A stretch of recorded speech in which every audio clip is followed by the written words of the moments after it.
Oi, família linda, vem cá, vamos fazer um programa mais uma vez inteirinho, juntos e felizes, esperançosos, corajosos, determinados a continuarmos crendo.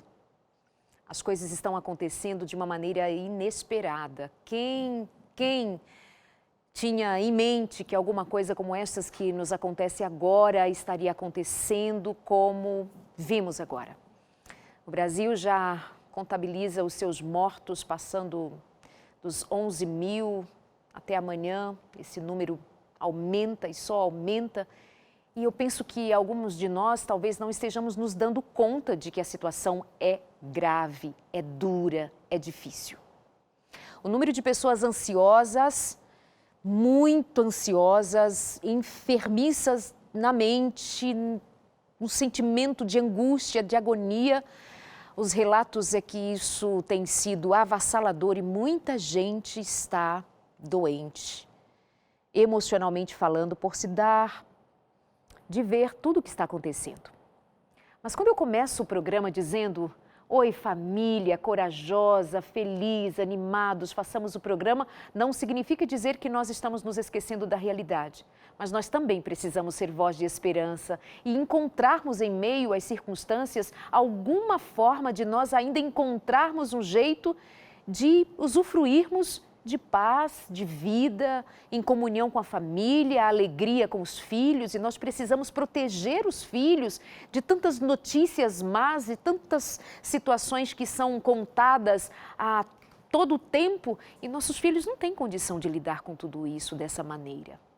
Então precisamos ser mais cuidadosos, proteger o nosso coração, proteger a nossa mente, proteger nós, os nossos filhos, nossa família, para ainda conseguirmos levar a vida assim, como eu bem disse, corajosos, determinados, esperançosos e felizes também, porque precisamos ter esperança. Não porque tudo vai bem, está maravilhoso e nós pudéssemos dizer, e daí? Não. É que a gente só precisa mesmo manter a esperança. E a esperança nos faz felizes. Vamos lá ao programa de hoje? Semana passada nós falamos sobre frustração. E hoje eu quero falar um pouquinho ainda sobre frustração. É como se estivéssemos dando uma certa continuidade àquele assunto. Nós comemoramos agora o Dia das Mães e eu sempre tenho em mente aquelas mulheres que não puderam gerar filhos. E eu me lembro delas com muito carinho e eu conheci mais uma daquelas histórias, destas histórias de mulheres que ficaram muito frágeis quando souberam que não poderiam ter filhos e outras tantas que têm insistido. Eu não sei se é uma história parecida com uma de vocês que está aí do outro lado. Mas nós vamos conversar agora com a Valéria Cita. Ela é missionária, ela tem uma história lindíssima, já contou aqui no consultório outra vez no que diz respeito à sua missão, junto com seu marido, Paulo, que está aqui com a gente. E hoje ela vem falar da não maternidade.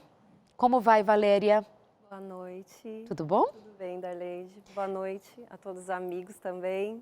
É isso, o consultório de família vai ao ar ao vivo toda terça às 10 horas da noite, às 22 horas, e tem os horários alternativos. Se você estiver nos assistindo, por exemplo, na quarta-feira, à 1 da tarde, boa tarde para você. Quando você estiver nos assistindo no domingo, às 21 horas, boa noite para você. Como estamos dizendo agora, boa noite, bem-vindo. Estamos no Facebook também, tá, pessoal? Vai lá e compartilha, comenta, fala com a gente. Tá certo? Facebook também pode comentar com a gente no nosso Instagram, tá? Aparece aí no seu vídeo, tem consultoriodefamilia.nt. Fala com a gente. Se tiver alguma questão, traz até aqui.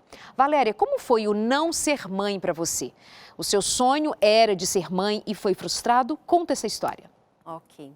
Bom, quando nós tínhamos 6 meses de casados, então nós tivemos uma surpresa muito ruim. Eu tive uma embolia pulmonar. Na época eu era super jovem, mas eu tinha o quê? Uns 23 anos. E os médicos não sabiam qual o motivo. E aí passou esse episódio, fui medicada e nós colocamos numa caixinha. Aquele sonho? Assim, aquele episódio. O episódio, ok, esqueceu. Que aconteceu. Ok. E aí, depois de 11 anos de casados, nós trabalhávamos muito e aí vamos decidir ter filhos. E quando eu fui ao meu médico, ele me pediu alguns exames, e aí ele falou, Valéria, tá estranho isso aqui, tanto tempo, você tão jovem, teve esse episódio de embolia pulmonar. Qual foi o motivo? Falei, olha, não descobrimos. E aí ele começou a investigar. E aí nós fomos para um outro médico, um hematologista muito bom, e veio uma notícia, olha, você tem um fator no sangue chamado fator 5 de Leiden.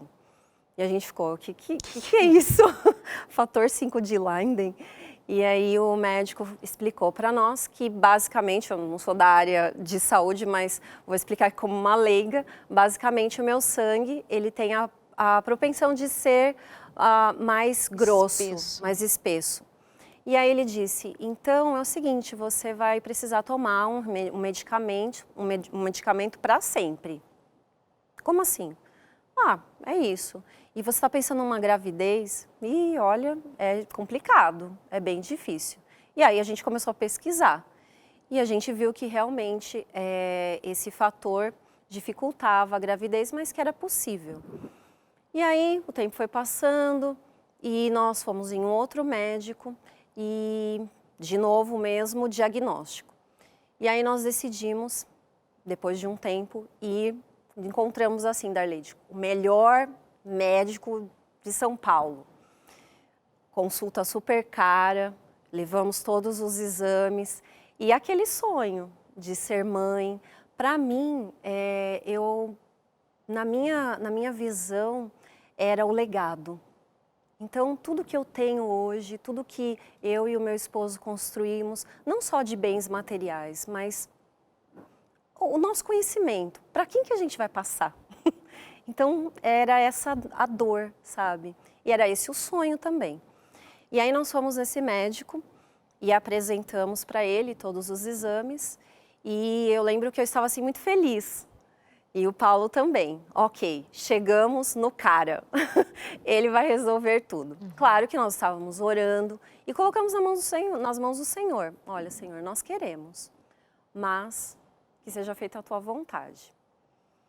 E esse médico analisou ali na nossa frente, olhou, demorou. E a gente assim, eu lembro que naquela semana eu tinha pensado, e a gente vai criando, não é, essas expectativas como mulher. O quarto do bebê, não é? Ai, quando que vai ser o mês, né? Já vamos programar tudo. E aí o médico olhou e falou assim, olha, é o seguinte, eu estou vendo aqui pelos seus exames, pelos episódios que aconteceram. Então, as pessoas que estão assistindo, quem é da área de saúde sabe que uma embolia pulmonar, normalmente as pessoas não resistem a uma embolia pulmonar. E Deus me deu essa nova oportunidade. E o médico falou, olha, minha querida, eu não quero ser o seu médico, eu não vou ser o seu médico, não vou acompanhar o caso de vocês. E a gente assim, mas por quê? Como assim? Porque assim, o que vocês estão me pedindo pelos exames que você está me trazendo, pelo seu histórico, eu não quero te perder. E aí ele olhou para o Paulo e ele falou, eu imagino que você também não é? E a gente assim, chocado. E ele até usou uma comparação que para nós foi muito forte. Ele disse assim, é como se vocês estivessem pedindo para a gente fazer uma viagem. E eu fosse o piloto desse avião. Mas a gente sabe que vai ser uma viagem muito longa e a gente vai ter que atravessar o oceano. Eu sei que você não vai chegar lá. Talvez no começo, no meio ou no final. E então eu não quero fazer parte disso. Foi forte. E eu lembro que eu olhei assim para ele e falei, mas... Porque você vai dando os argumentos. Mas, doutor, o senhor não é o melhor? Assim, as pessoas que indicaram, você é o melhor. E ele, eu sinto muito. Se vocês quiserem, eu posso indicar alguns outros colegas, mas eu não. Olha, a gente saiu daquele consultório no chão mesmo. Porque era como se um sonho tivesse ido por água abaixo. Nós tínhamos um desejo muito grande, claro. Eu pela maternidade, o Paulo em ser pai, e a gente sempre gostou muito de criança. A minha vida sempre foi a educação, a área de psicologia com criança. Uhum. E eu lembro que a gente voltou para casa arrasado. Sabe assim, eu lembro que nós entramos no carro, eu não conseguia nem chorar.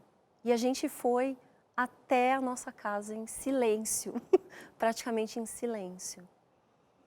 E para digerir tudo aquilo foi um tempo de dor, não é, Darleide? Porque receber um não de Deus é muito sério. Porque naquele momento nós entendemos que era um não de Deus. Porque foi muito claro, o médico foi muito claro. Nós já tínhamos feito várias... E a partir daquele dia, quando o não do médico fora dito com tanta clareza, vocês não pensaram na possibilidade de ainda tentar e esperar o milagre? Porque vocês cristãos, você disse, não, nós entendemos que era um não de Deus. Foi assim imediatamente, sem nenhuma outra tentativa de ver o milagre? Como é que vocês entenderam todo esse contexto do milagre? Uhum. Tem uma questão antes.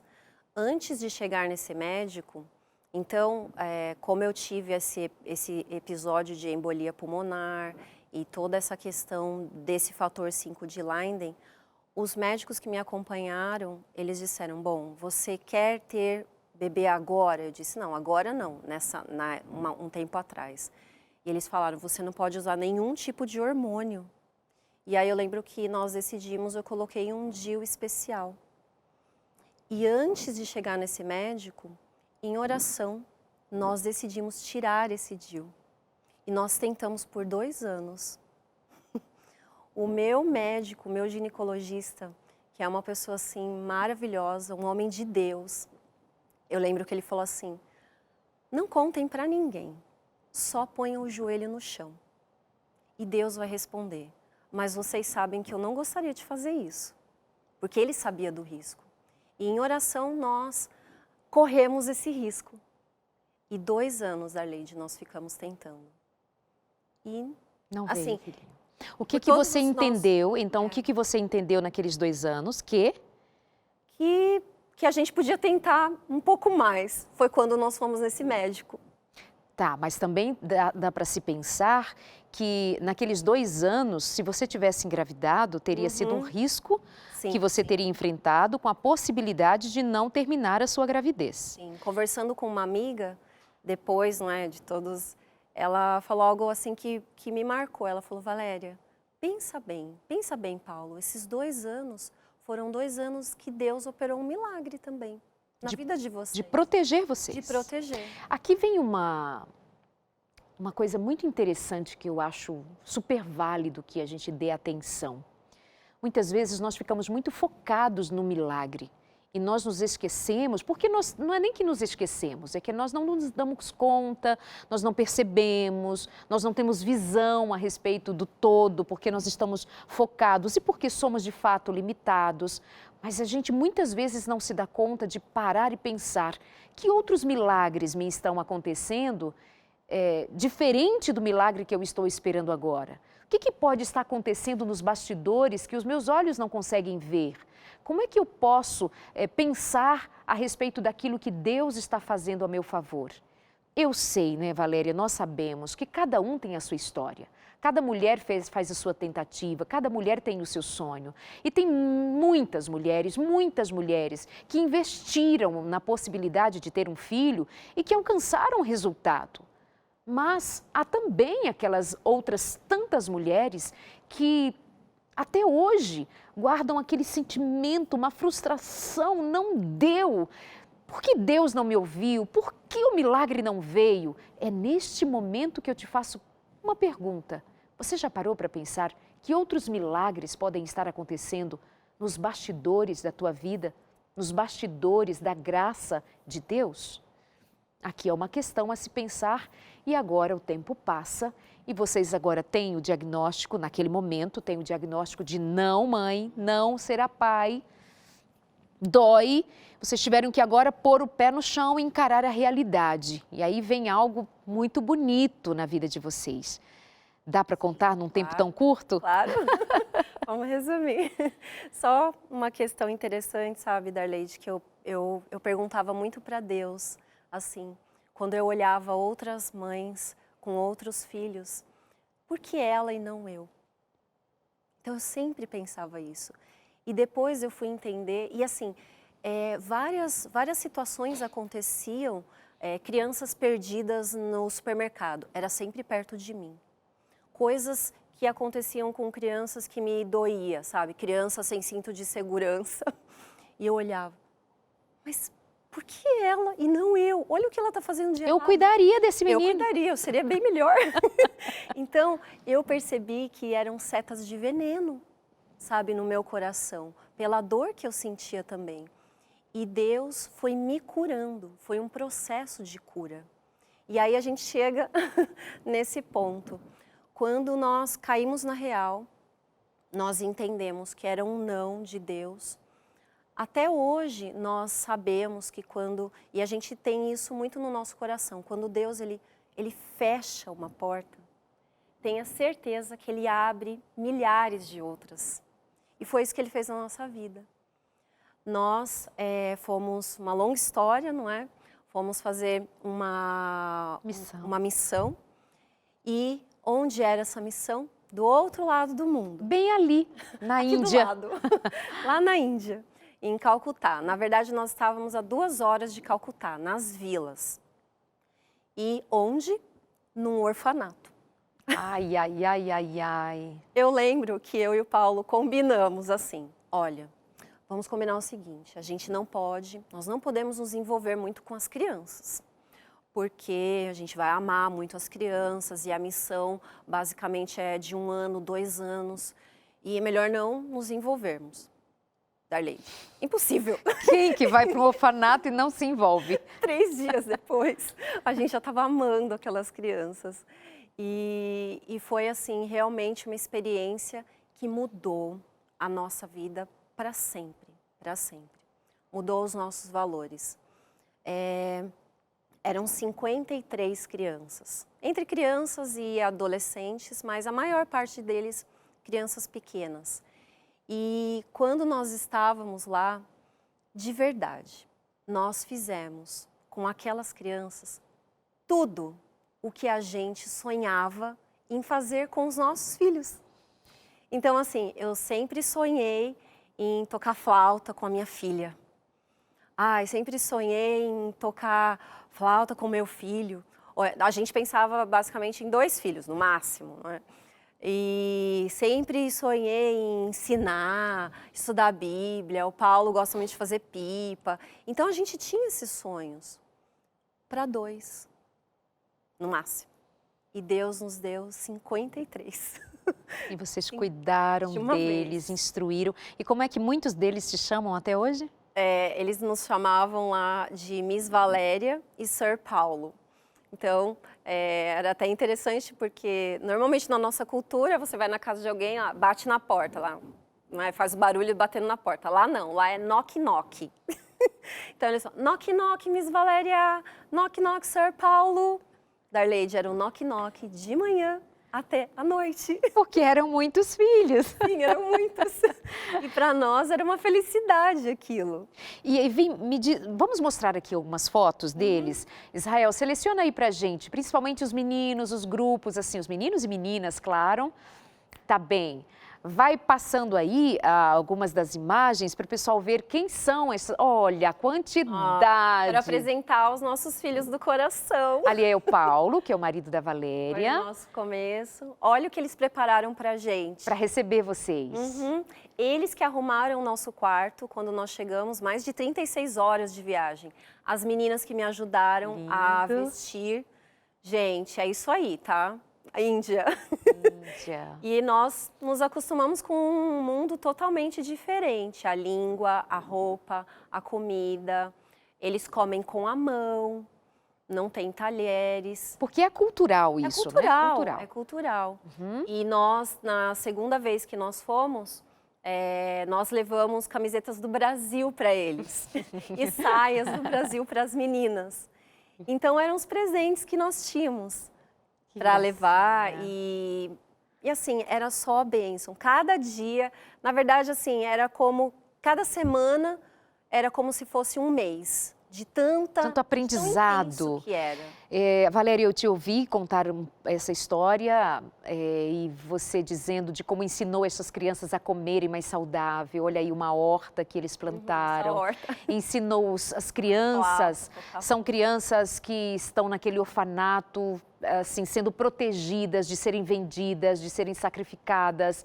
Enfim, cada vida ali conta de uma história muito difícil de, inclusive, ser assimilada por nós aqui em nossa cultura, em nossos dias. Foi ali que Deus te curou definitivamente? Se eu te pergunto agora objetivamente, Valéria, você foi curada daquele sentimento de insatisfação e até às vezes de por que, meu Deus, por que eu não tenho filhos? Houve uma cura ou você simplesmente deixou isso para lá? Não, a cura aconteceu lá. Porque quando a gente vai para uma missão, Darleide, normalmente nós vamos com aquele sentimento, eu vou ajudar as pessoas, eu vou transformar aquele lugar, eu. Quando você chega lá, você percebe que você precisava. Então, eu e o Paulo, nós recebemos a cura lá. Foi lá que Deus nos curou a dor, esse buraco que a gente tinha. O Paulo também sentiu, ele expressou de que assim, ok, entendemos, estamos felizes como casal e ponto. Sim, sim. Eu lembro que ele é muito parceiro, sabe? Muito assim, muito maravilhoso. Isso, muito bem. Elogia o marido em rede nacional, ao vivo, né, Paulo? Lindo. Mas assim, ele realmente foi o meu grande companheiro. E eu lembro que ele falava assim para mim, eu casei com você. Eu casei com você. Porque eu passei por uma fase, Darleide, que eu não sei quantas mulheres talvez estejam passando por isso, ou passaram. E assim, eu pensava, o que eu tenho para te oferecer? Eu não tenho filhos, eu não vou poder te dar filhos. E aí começa aquelas coisas, não é? Aquelas setas de veneno. Será que um dia ele vai embora? Será que um dia ele vai me deixar? E ele repetia muito isso para mim. Então, ele é assim, uma pessoa que, um marido que entendeu que repetir isso para mim era importante. Ele falava, eu te amo, eu casei com você, foi com você, e eu não quero te perder, eu não quero que você corra o risco. Então, ele me apoiou. Mas é claro que eu sabia do desejo dele também. E eu vi o desejo dele acontecendo lá na Índia. A forma como ele se envolveu com as crianças. E assim, hoje é terça-feira, todas as terças-feiras, às 4:30 da manhã, a gente conversa com eles. Porque a gente, em inglês a gente fala, mentoring, a gente faz mentoria com eles, com alguns deles, os maiores. E hoje, uma das mocinhas falou assim, Miss Valéria, o Sr. Paulo melhorou? Porque ele estava meio doentinho esses dias. Eu falei, melhorou sim. Então a gente quer falar com ele domingo. Então eles ligam nos nossos aniversários. São os nossos filhos do outro lado do mundo, os nossos filhos do coração. Nossos filhos espirituais. Quando você diz que faz mentoria, faz aconselhamento, instrui, ensina, ou seja, faz um papel materno e paterno muito especial. Sim. Que bonito isso, Valéria. Deus nos deu todas as idades. Então tinha os pequenininhos, tinha os maiores. Um deles começou a namorar, então ele conversa comigo e com o Paulo. Valéria, então vou te perguntar, a mesma coisa, só que com outras palavras. Você é uma mulher feliz, realizada, vocês são um casal feliz, realizado, mas especialmente você enquanto mulher, porque é doído por todos os elementos que compõem essa história. O marido que não tem filho, ou seja, não pôde ser pai, você, seu sonho. Eu te perguntei sobre a cura, você disse sim. Agora eu pergunto, você é uma mulher feliz, realizada, apesar da não maternidade? Sim, amém, sou. Eu não vou mentir, sabe, Darley, de dizer que em alguns momentos, quando eu vejo um bebê, por exemplo, não é? Ou eu vejo alguma cena, assim, alguma coisa acontece. E às vezes, sabe, quando bate assim, ai, e se fosse eu? Mas não dói mais. É como se fosse uma cicatriz, que antes eu abria. Toda hora eu abria, toda hora eu mexia. Mas Deus foi me ajudando a só olhar para ela e seguir a vida. Porque Deus nos deu uma missão. Então, quando você tem um propósito, quando Deus abre uma porta com outro propósito, Ele cura. Ele tem o poder dessa cura. Que lindo. Quero dizer para o pessoal que, Israel, põe na tela aí para a gente os contatos, os canais, onde a gente pode ver mais o trabalho da Valéria. Ela está no YouTube, eles têm um projeto missionário, a vida de missionários dele continua. Eles foram ser missionários numa escola de saúde nos Estados Unidos, estão numa escola de saúde aqui no Espaço Viva, em São Paulo, em Jacareí, bem pertinho da gente aqui. A vida de missão deles continua. Eles não vivem para si, eles vivem de fato para o reino. Eles vivem para servir, para ajudar, para ensinar, para instruir. Então, se você quiser conhecer mais e apoiar o trabalho deles, tá aí no vídeo, Valéria Cita, você pode encontrá-la assim no Facebook, pega aí direitinho no YouTube, Valéria Cita.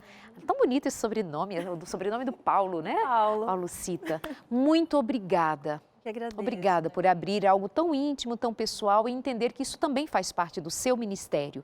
Sim. De abençoar outras vidas, de se identificar ao contar a sua história. Outras se identificam com a sua dor, mas também com a sua superação. E isso vale muito a pena na vida. As nossas histórias somando para os outros bênçãos para superar as perdas. Obrigada, Deus te abençoe. Pela oportunidade. Obrigada, meu amor. Nós vamos para o intervalo, na volta nós vamos falar sobre como é que se dá esse mecanismo de superação. Bem interessante, como é que a gente ressignifica uma dor. Vamos lá? Até já, logo depois do intervalo.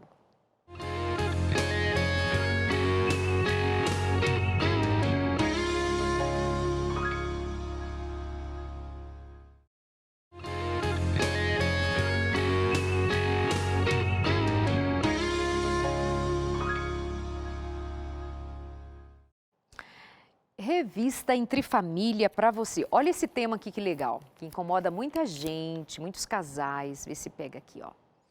Isto aqui, ó. Homens de barro, mulheres de osso. Isso já indica que nós vamos falar aqui nesta lição da Revista Entre Família sobre as diferenças entre homens e mulheres e como isso implica em algumas dificuldades vividas nos relacionamentos. Então, como é que você faz para ter a Revista Entre Família? Entre em contato com a gente agora pelo nosso WhatsApp. Nosso WhatsApp é assim, 98100-1425. 98100-1425. Nosso DDD é o 12. Então, você manda uma mensagem dizendo, eu quero a Revista Entre Família, que o consultório de família está oferecendo, que a Darley disse que é ótimo, e acredite.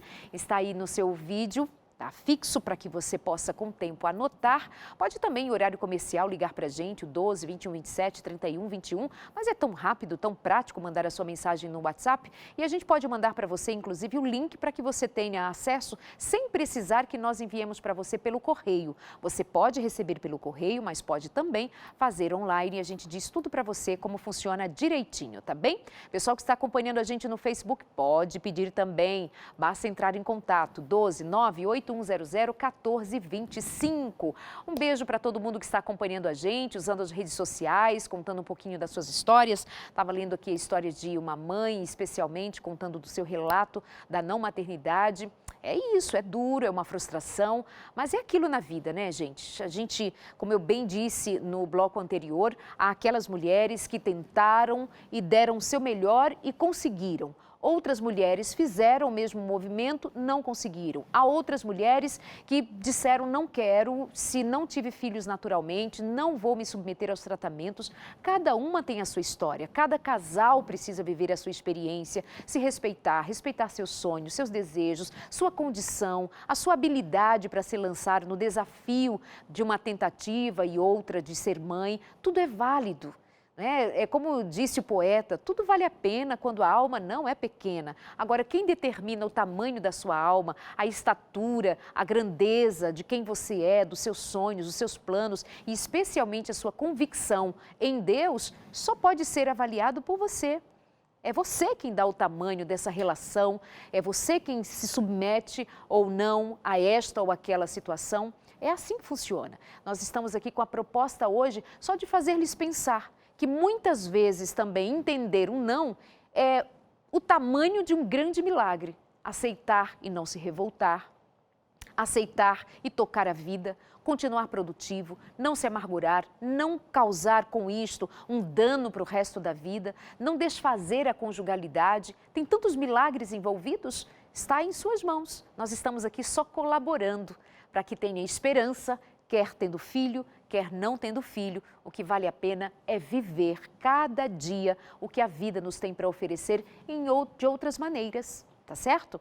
Então fica aí a dica para você pedir o curso bíblico, para que você estude mais, se instrua mais sobre família.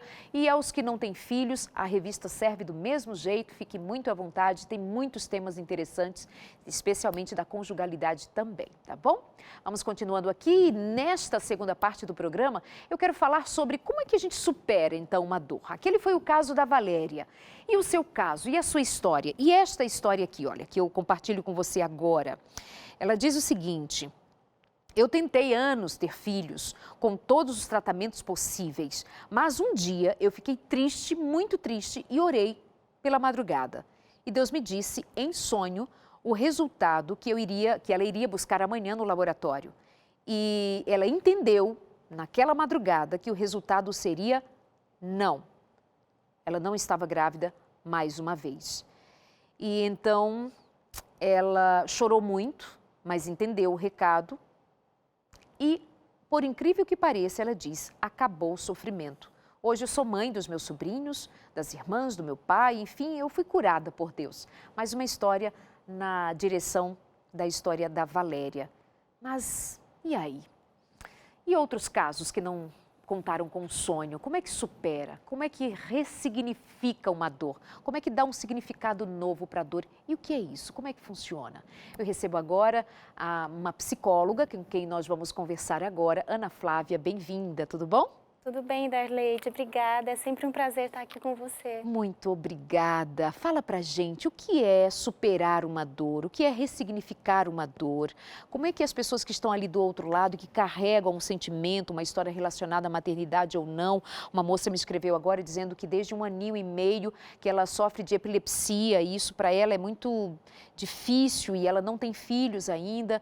Como é tomar uma dor e alguém dizer, olha, dá para ressignificar? O que é isso? De uma maneira muito simples e objetiva, Darleide, ressignificar é dar um novo sentido para um acontecimento, para um sentimento, para alguma coisa, né? Então, dar um novo sentido. É possível a gente ressignificar, é possível, a história da Valéria contou muito isso, né? Mas a gente consegue perceber que existem alguns passos importantes nesse processo, que as pessoas que conseguiram concluir esse processo, digamos assim, com sucesso, eles passaram por essas etapas, né? E quando a gente fala em ressignificar, eu penso muito na questão de fazer as pazes com a sua história, né? Tem que começar daí. Você precisa também estar aberto, com o coração aberto para receber novas possibilidades, mas você precisa fazer as pazes com a sua história, né? Com a sua dor. E existem algumas coisas que nós não conseguimos mudar. Infelizmente, né? Nós temos limitações e a gente precisa reconhecer essas limitações e a gente precisa aceitar para poder evoluir, para poder dar oportunidade para que novas coisas aconteçam. Essa sua última fala me faz pensar que muitas vezes nós vamos encontrar pessoas que elas próprias estão impedindo de continuar vivendo porque ficaram estancadas ali naquela dor exclusivamente. Algumas mulheres chegam a desprezar a conjugalidade, muitas vezes provocando com tudo aquilo até um divórcio. Sabe para quê? Tem mulheres que fazem isso para liberar o marido, para casar com outra, para que ele seja pai. Ela assume essa dor, ainda se submetendo a isto em solidão, para liberar o outro para ir. Obviamente que muitos maridos, como o Paulo, faz questão de dizer para sua mulher: eu casei com você, eu amo você e está tudo bem, mas tem mulheres que ainda assim têm dificuldade de lidar com isso. Então ter o cuidado para não impedir de usufruir de outras alegrias que a vida tem para nos dar. E Darleide, é muito compreensível que às vezes algumas pessoas tenham esse movimento, porque é difícil sim. Sem dúvida. É dolorido sim, não é simples, né? Não é fácil, mas é possível. E chega um momento que a pessoa precisa entender que ela precisa avançar e que essa história precisa mudar. Né? Então, quando você pensa numa mulher que tem o sonho de ter um filho e isso não é possível, existe um luto envolvido nessa questão. E a gente sabe que o luto ele tem algumas fases e as pessoas precisam passar por essas fases para que chegue o momento da aceitação, para que chegue aquele momento que ela diga: olha, agora basta, agora já deu, eu preciso continuar. Porque até que a pessoa reconheça isso, chegue nesse estado, não dá mais, não tem outro caminho, eu preciso seguir, eu preciso continuar. Às vezes não, tem muito choro, tem lamentação sim, tem murmúrio sim, e isso tem também o seu papel. Tem o seu papel para que essa história possa avançar, possa prosseguir. Nas pessoas que conseguem superar, e quando a gente fala em superação, né, superação não é esquecer, superação não é fingir que nada aconteceu. Superação não é virar essa página e falar assim: olha, não penso mais nisso, não falo mais nisso. É você olhar, como eu falei no começo, de fazer as pazes com a sua história, né? É você olhar, é você saber que aquilo existe, mas não sentir aquela dor que um dia aquilo te causou. E é muito a dor do fracasso, né? A dor da frustração. O tema da semana passada, que foi basicamente frustração, e aí nós tocamos nos relacionamentos e etc., mas é uma continuidade de alguma forma hoje. A frustração faz o indivíduo sentir-se fracassado, eu não consegui, como se ela tivesse culpa.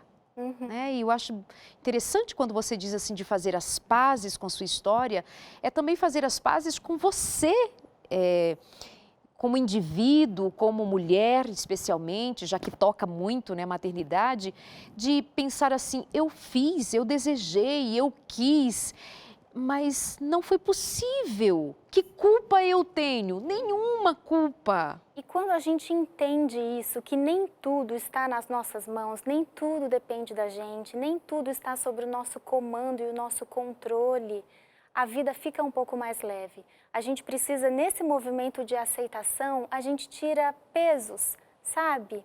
Culpa, amargura, remoendo uma história, a gente se livra dessas coisas. É isso. Bom, meus amores, não é nada fácil, não é nada simples. Por favor, não pense que, para vocês é fácil. Não.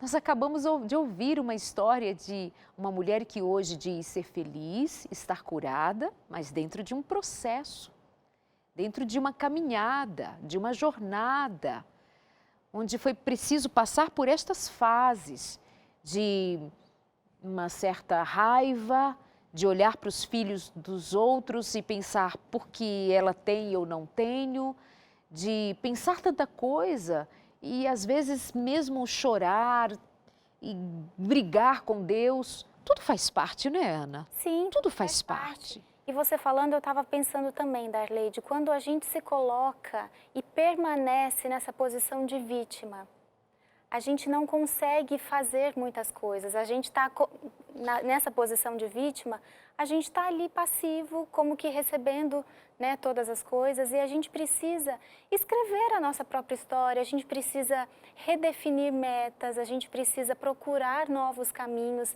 e nós somos agentes disso. Não dá, é claro que a vida também surpreende, né, Sim, de vez em sim. quando, e é claro que coisas podem acontecer sem você planejar, digo no sentido positivo, mas a gente também precisa ir em busca, a gente também precisa ir atrás, né? E quando, pensando na história da Valéria, quando ela fala com tanto carinho a respeito da missão que deu a ela e o esposo tantos filhos, né? Eu penso que talvez ela não imaginasse. Na cabeça dela, ela planejava ter 2 filhos, hoje ela tem 53, né? Olha só como é mais abundante isso, né? É preciso dizer que, assim, nós não temos o controle da vida, nós não sabemos de todas as coisas. E que a chave da experiência da gente, para que ela não seja rígida, mas pelo contrário, que a gente permita que essa vida nos possibilite experimentar daqui e dacolá uma dor, uma alegria, uma perda, um ganho, uma frustração, uma realização. A vida é assim, de ganhos e perdas. Eu penso, por exemplo, em termos de não realização, e que traz grande sofrimento, especialmente para mulheres, não casar. Quantas vezes mulheres me escrevem dizendo, Darleide, já tenho 45, 47, enfim, várias idades. Tudo bem que já tem umas de 20 e pouco, infeliz da vida, porque não casou ainda, né, minha gente? Menos. Mas há outros tipos de frustrações, há outros tipos de perdas, há outros tipos de tristeza. Mas, meus amores, se nós sentarmos sobre a dor, qual é o nosso ganho? Já não basta que não tenha havido a possibilidade de ser mãe? Agora você senta sobre a dor e perde todas as outras possibilidades de realizar, de fazer acontecer e de, inclusive, ou sobretudo, fazer outras pessoas felizes, realizar sonhos de outros, ajudando, estendendo a mão, acolhendo, fazendo bem. Vai sentar sobre a dor? Vai sentar sobre a dor por não ter casado, por não ter realizado isto ou aquilo? Eu sei que dói. Você acha que eu tenho tudo na vida? Flávia, você tem tudo na vida, né? Não tenho. Não tem? Adoraria dizer que sim, mas não tenho. Será que todo mundo aqui tem o que gostaria de ter? A gente não tem. Eu vou dizer para você que eu achei que foi normal, que está tudo bem, que eu tenha enterrado um filho? Não. Eu não esperei que eu casaria, primeiro que eu aceitaria Jesus como Senhor e Salvador.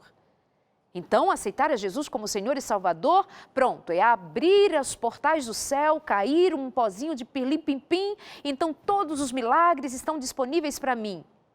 Não é assim que funciona. E Darleide, ainda bem que a gente não tem tudo aquilo que a gente quer, né? Assim, que a gente não tem uma vida plenamente feliz. Se a gente, no sentido assim, quando a gente pega, por exemplo, numa linha psicanalítica, por exemplo, Freud falava muito, a falta, ela é importante porque é ela que causa o movimento, né? Ela que gera o movimento e o movimento é vida. Então, a gente precisa ter o suficiente para ser feliz, para viver. Enquanto você falava, eu também ficava pensando, né?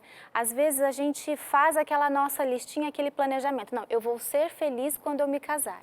Eu vou ser feliz quando eu tiver o meu emprego. Eu vou ser feliz quando os meus filhos nascerem. E a gente precisa ser feliz agora, na situação que a gente está vivendo.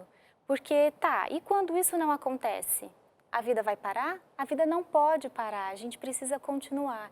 Então, a gente precisa tomar muito cuidado com essa questão das idealizações. Idealizar é diferente de planejar. Planejar a gente precisa, planejar, sonhar, mas a gente precisa tomar cuidado com as idealizações e com as expectativas muito grandes, porque elas também podem gerar frustrações muito grandes.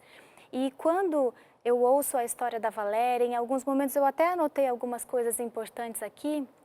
Na história dela, houve um processo de aceitação. Para que esse processo acontecesse, na história dela foi fundamental a questão da fé. Ela fala muito em Deus, né? Ela fala que ela aceitou aquele não como uma resposta de Deus. E sabe, Darleide, hoje a ciência tem se interessado muito por isso, por essa questão da espiritualidade e o quanto que aquelas pessoas que têm uma crença, que executam essa espiritualidade, elas se recuperam mais fácil de um problema de saúde, elas conseguem superar melhor os problemas da vida, sejam as perdas, acidentes, enfim. E o quanto que isso é algo realmente importante, realmente necessário e faz a diferença. É isso.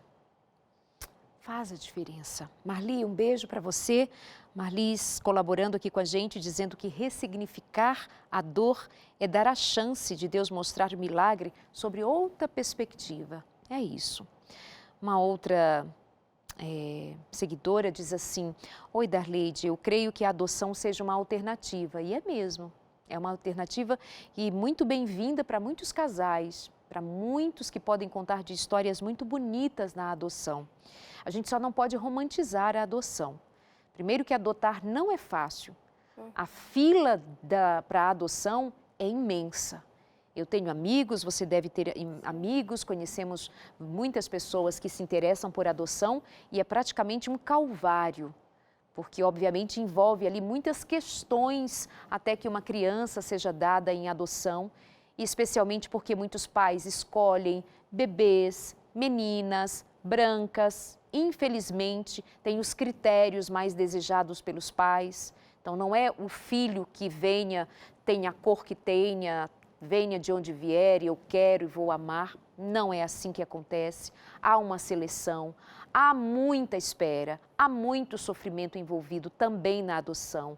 Há que se pensar também que muitas vezes falta até preparo emocional para lidar com uma criança que não foi gerado naquela família, não foi gerada das entranhas daquela mulher que agora se habilita a ser mãe. Eu digo isso só para aproveitar, para a gente não romantizar a ideia da adoção como sendo uma coisa muito simples, entende? Mas o seu comentário é absolutamente válido, porque é sim uma alternativa. Há muitas crianças realmente precisando de lares, precisando de famílias e fica essa sugestão àqueles pais que pensam em adotar. Há uma história, há um caminho, mas habilite-se e que, por meio da adoção, você experimente a maternidade, a paternidade e há histórias lindíssimas. Há muita gente que diz, não, tenho medo, não quero, porque viu algum caso que, para a expectativa dos envolvidos, não foi o melhor. Mas há N casos de filhos que foram adotados e famílias que são ricamente felizes pela atitude de adoção. E Darleide, só aproveitando o gancho disso que você está falando, né? E a maternidade também, a gente não pode romantizar a maternidade. E quantos filhos biológicos seguem por um caminho que os pais não concordam? Exatamente. Né? Eu li não faz muito tempo um livro que me tocou muito, chama O Acerto de Contas de uma Mãe. Em 1999, em Columbine, teve um massacre que foi um dos maiores massacres da história e ele foi escrito pela mãe de um dos adolescentes que estavam lá. Então você vê a dor, você vê o sofrimento de ter, né, uma expectativa que não foi correspondida. Então, os pais biológicos estão sujeitos a isso, os pais adotivos também estão. Eu acho que o importante é que nessa situação, você esteja por inteiro, você esteja disponível e você compreenda, enquanto pai, que os seus filhos não são uma extensão de você. Eles são seres independentes, eles são seres com vontades próprias, com pensamentos próprios, né? E quantas vezes a gente não vê? A mãe queria tocar piano, coloca o filho no piano. Não, mas o filho não gosta de piano, gosta de futebol, gosta de outra coisa, né? Então, a gente precisa estar muito atento em relação a isso também. É como se concluíssemos que não dá para a gente romantizar a vida. Exatamente. A vida, nada, nem a maternidade, nem a paternidade, nem o trabalho, nem isso, nem aquilo mais. E nós estamos vivendo agora num momento que, assim, simplesmente escancara a realidade. E os ricos, os poderosos, os governos, os mais poderosos da Terra, neste momento, não podem fazer absolutamente nada que signifique dizer problema resolvido. Não, basta dinheiro, problema resolvido. Não. O mundo está diante de uma situação posta que exige de todos nós que enfrentemos a realidade como ela é. Sem romantizar. Sem romantizar. Porém, sem perder a esperança. Que são coisas que a gente precisa dosar muito bem, para que a gente também não viva uma vida de negação ou, noutra ponta, de desesperança, desespero e acabou e não dá para ser feito nada a partir de então. Então, eu comecei o programa, estou concluindo o programa dizendo: a vida é como ela é. A gente só precisa ter a sabedoria de encontrar maneiras de não ficarmos rígidos diante do que nos acontece, mas que nós sejamos capazes de fazer movimentos como o rio faz, que dá voltas nas montanhas, batem daqui da colar, se misturam as águas do riacho com os grandes rios, até mesmo os lagos, mas a direção é o mar. Nem planejei, parece até que rimou. Mas não é verdade? A gente precisa encarar a vida assim, sem perder a esperança. Eu me solidarizo, eu parabenizo, eu abraço, eu oro e desejo toda sorte de bênção para aquelas mulheres que estão tentando, que querem, que veem como fazê-lo, façam. Enquanto o desejo estiver aí, você tiver como fazer, faça. Mas eu me lembro agora de uma amiga que eu tenho acompanhado já há um tempo. E ela está partindo para a terceira tentativa de ter um filho. E eu sempre estive com ela toda essa jornada.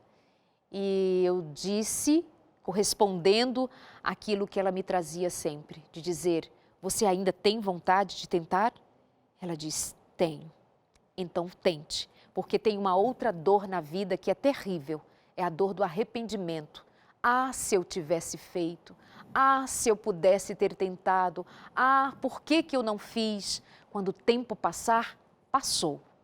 Enquanto você tiver esse desejo e houver possibilidade, faça.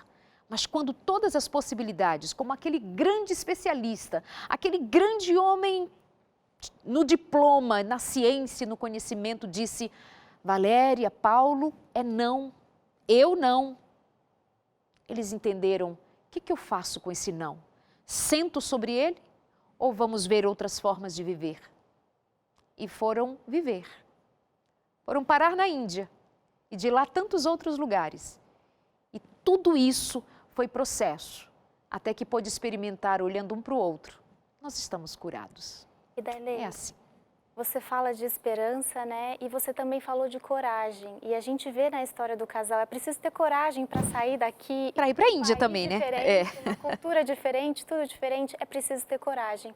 E a gente falou muito sobre essa questão da maternidade, né? Baseado na história da Valéria. E sabe, Darleide, eu sei que o seu programa tem um alcance muito grande, ele abençoa a vida de muitas pessoas. E pode ser que a gente esteja falando para alguém, e eu queria falar ali, olhando para essa pessoa, pode ser que a gente esteja falando para alguém que está com o ventre vazio, mas eu queria dizer que o coração cheio de amor, o coração cheio de esperança, o coração cheio de coragem, ele também gera vida, e essa vida pode ser gerada através de você. Que lindo, obrigada, viu? Eu que agradeço. Deus te abençoe, obrigada pela participação, por nos fazer pensar que é possível, que dá para dar um novo sentido a uma dor, que dá para ressignificar, que dá para recomeçar com fé, com esperança e coragem. Obrigada. Obrigada, Valéria. Obrigada, Paulo. Obrigada a você aí de casa também. Obrigada pelo carinho, por nos emprestar seu ouvido, nos dar o seu coração para nos ouvir. Aquele que está precisando dessa mensagem, carecendo de uma palavra de ânimo, de fé, aqui estamos nós, com muita simplicidade, Um jeito como se estivéssemos sentados aí na sala da tua casa, mas conectando o nosso coração ao seu. Ao mesmo tempo que dizendo a realidade é esta, não nos esquecemos de dizer, tenha esperança, tenha fé e coragem, não sente em cima da dor, levante-se e adore a Deus, o Senhor da vida, a vida em abundância, e não somente num ventre que gera vida. Deus gera vida em todas as partes, na sua mente, no seu coração. Beijo, até a semana que vem. Deus te abençoe. Tenha fé e coragem. Deus é contigo.